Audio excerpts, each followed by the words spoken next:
Video ini dibuat untuk memenuhi tugas dari mata kuliah internal dan eksternal aja. Tunggu. Bukan cuma itu, Tasya. Tapi internal dan eksternal public relations, Syah. Video ini menggandeng suara-suara yang kurang menyenangkan seperti suara orang potong kayu, binatang dan imak-imak kanda imak-imak.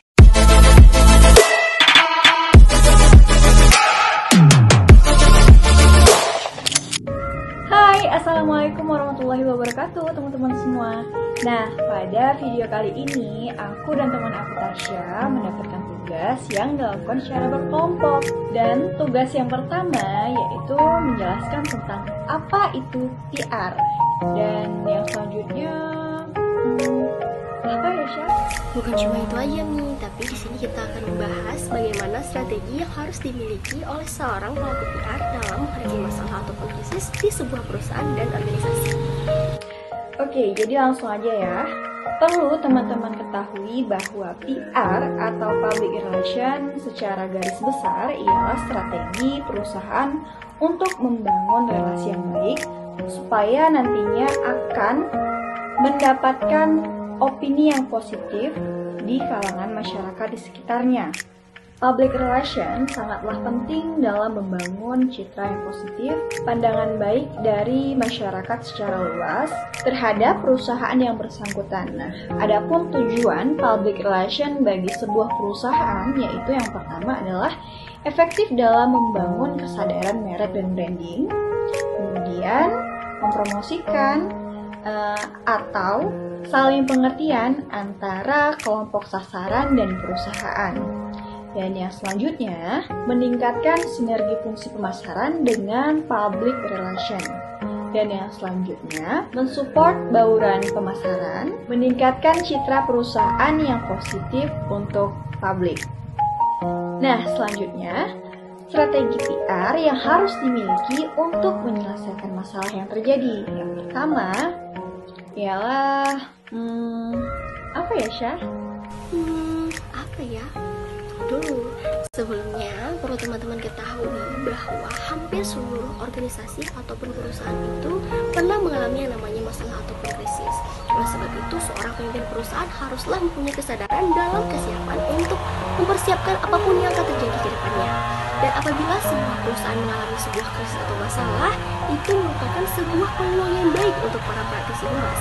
Kenapa? Karena orang yang memegang peranan penting dalam mengatasi masalah dan membangun citra kembali perusahaan itu adalah seorang PR.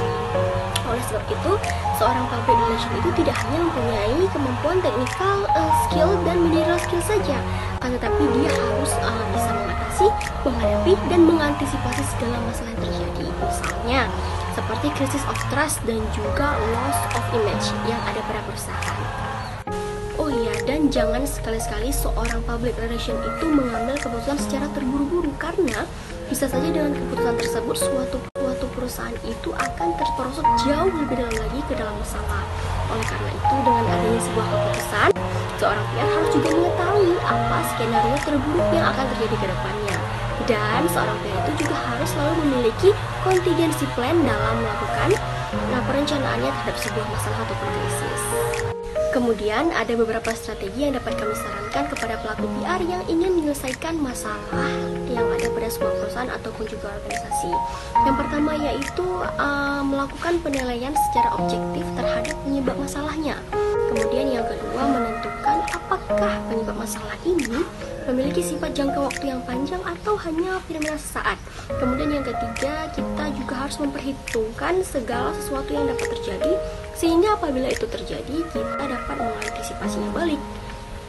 Dan yang keempat, itu memanfaatkan segala peluang, apapun peluang yang ada, kita harus segera memanfaatkannya. Dan yang kelima, segera melakukan tindakan untuk melindungi cash flow perusahaan, karena itu merupakan suatu hal yang penting dalam seorang PR menjalankan strateginya. Begitu ya teman-teman semua. Nah, intinya teman-teman, public relation ini memiliki peran penting atau fungsi dalam merencanakan program persiapan krisis. Manajemen krisis itu sendiri pada waktu terjadi dan juga strategi krisis setelah krisis selesai ditanggulangi. Keputusan yang mengandalkan intuisi belaka, melainkan berdasar pada keputusan top manajemen dengan dasar pertimbangan dari public relation, di mana posisi public relation seharusnya berdekatan atau memiliki akses langsung dengan top manajemen. Terlebih lagi jika masalah atau krisis itu sedang melanda, oleh karena itu fungsi dan peran public relation dewasa ini lebih ditekankan kepada pemecahan masalah di sebuah perusahaan dan itu berubah menjadi sebuah keharusan. DTW ITU Suara Petongkayumya Benren Ganggu Bangits. Baik, sekian penjelasan dari kami. Semoga penjelasan yang kami berikan tadi bisa bermanfaat bagi teman-teman semua. Mi, nggak mau sekalian suruh subscribe sama like, buat aktif di channel.